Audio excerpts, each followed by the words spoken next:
have another story time.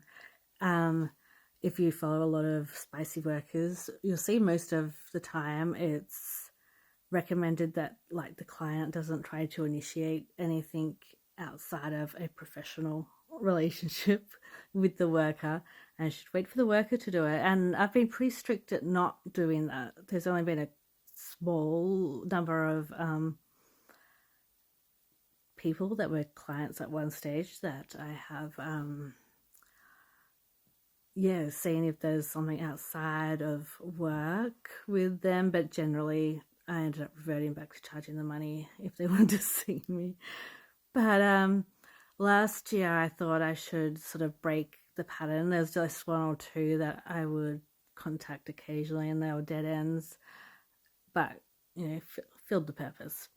Then I thought maybe I should try with someone else, and there's not a lot of guys that spark my interest enough, which is a good thing, because it's definitely better, the professional connection over the attempted non-professional connection. But I gave it a go, and I was trying to think, there's only one person I could really think of, and I didn't remember much about him. This was way in the past. I didn't know his name. I'd seen him twice. I knew he had a motorbike, and that's, and that I thought he was hot. I got nervous. I get nervous when the guy's extra hot. So I had to go back through my old phone, scrolling through, and I thought I had his number, but it was a different person. So I was like, yeah, we did have a good time, but you weren't the person I was thinking of.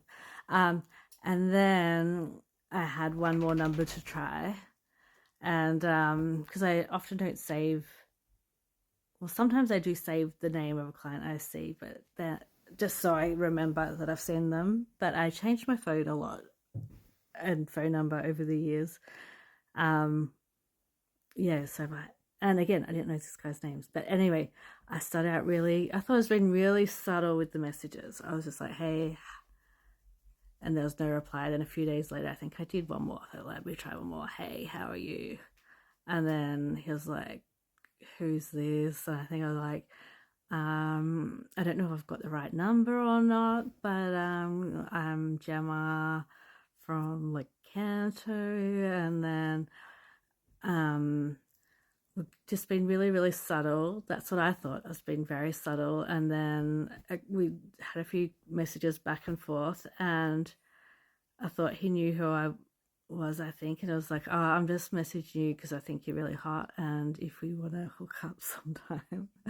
And then I got the message, well, I have a girlfriend right now. She's sitting right next to me and helping me write these messages. And she really wants to keep me all to herself. And I was like, oh, I was trying not to do that and I was like, damn, I don't want to break up any relationships. And so then I didn't send any more messages to people off my work phone. I thought I'd leave that for at nightclubs or something to meet people. But I got a surprise around Christmas, didn't I, when this guy messaged me, I go, hey, so my girlfriend and I are kind of on a break now. And that led to some kind of fun almost New Year's experiences. Yeah. And me introducing him to Robert Owen. And if you've made it this far, it's likely I may have borderline personality. And that only comes out in intimate relationships. So definitely better to stay professional.